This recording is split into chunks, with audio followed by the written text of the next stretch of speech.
I now look to James Lamming, ex-Treasurer at Exeter College, to continue the case for the opposition.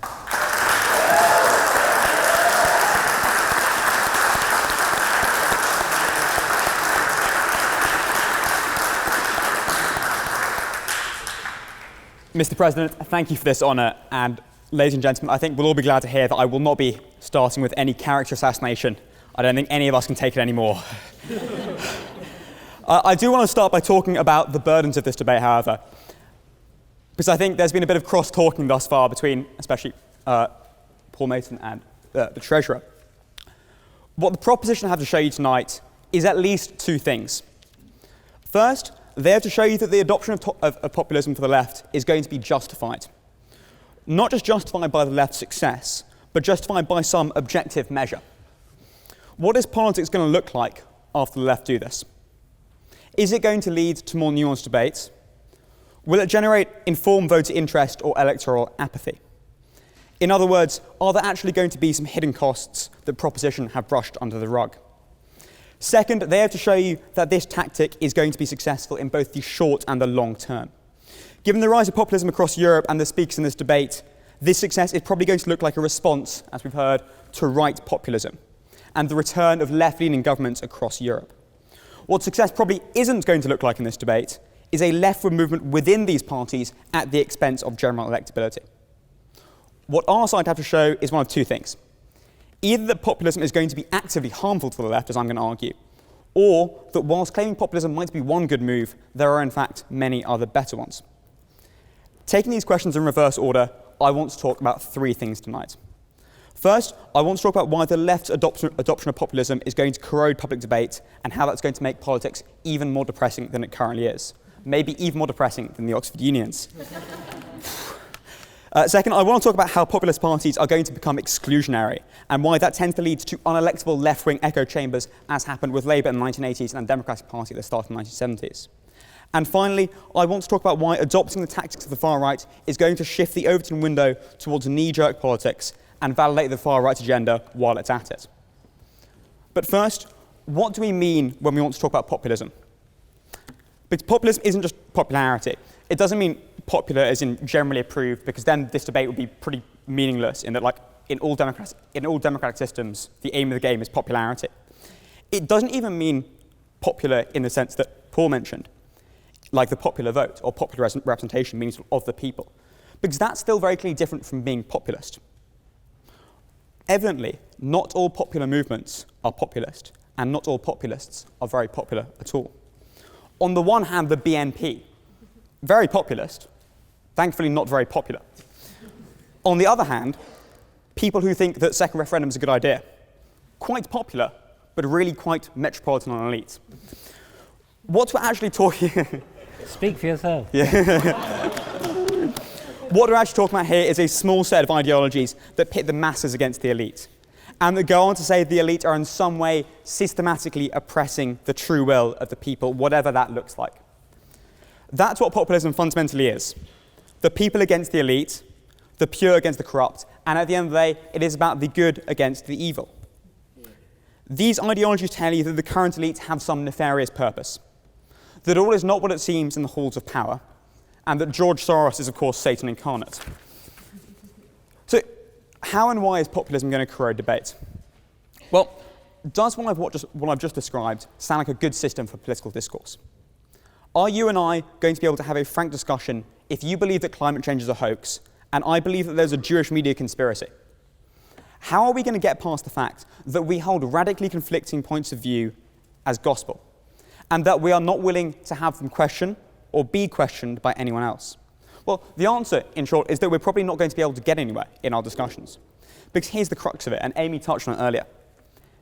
At the core of all populist movements is fundamentally some kind of emotion.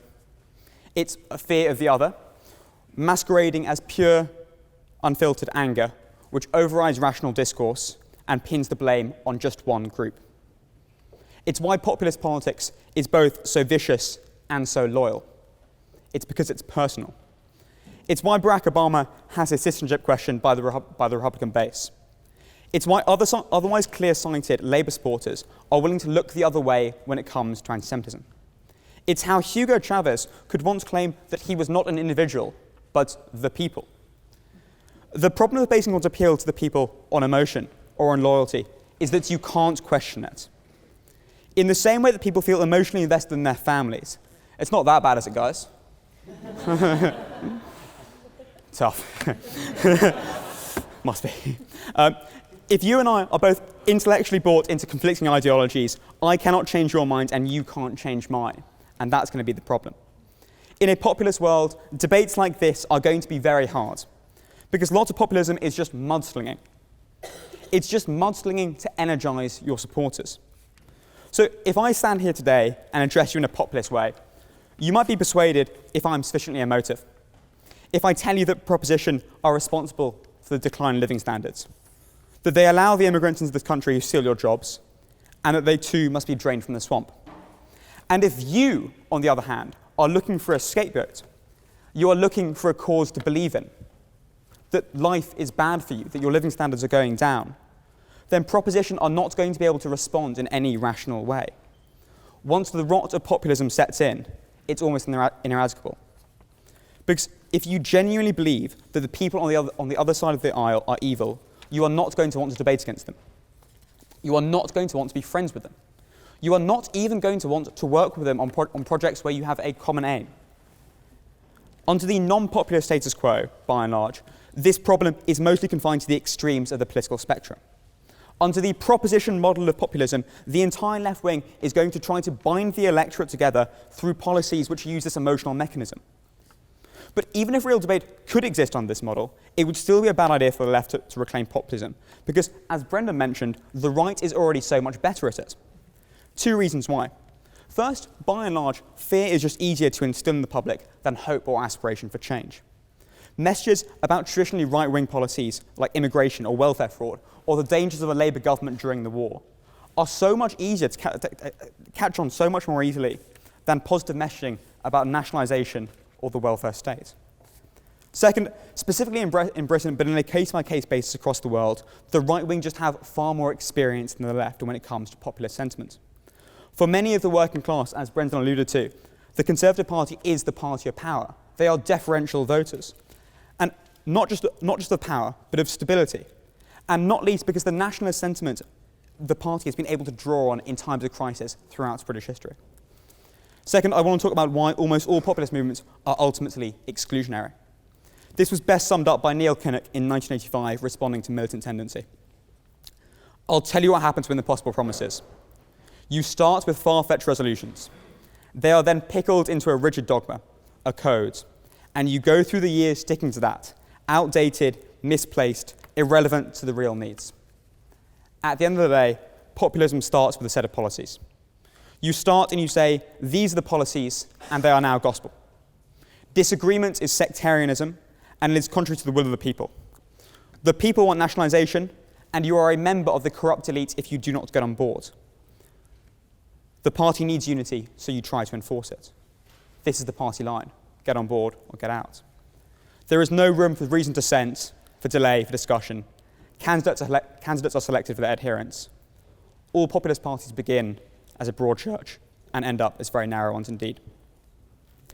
Finally, I want to talk about why this is going to shift political discourse. Why this is going to shift political discourse on the Overton window towards the right wing and marginalise all except the most extreme politics. This is not just a race to the bottom, it is a race to the left, for a couple of reasons. First, because no matter what the Liberal Democrats tell you, or what the independent group these days, there is no radical centre. There just isn't. The centre is the boring, sensible, pragmatic place owned by reasonable people like Nick Clegg. For this reason, their policies aren't going to make very good populist slogans. It is very difficult to tell people that you want some but not too much change in a long but not too long time frame in a populist way. Instead, your voice gets squeezed out. If I set a moderate renationalisation of the railways and you raise me total nationalisation of all major industries, your message is always going to emotionally resound far better than mine. You are going to force me to the left and you are going to crowd out the centre.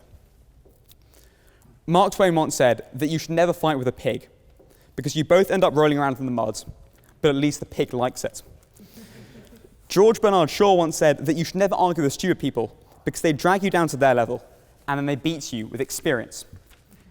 Under a populist model, both of these are true for the left. Because when no true debate can occur between the left and the right, both sides will be left rolling around in the mud, and the left will be beaten with experience. Thank you.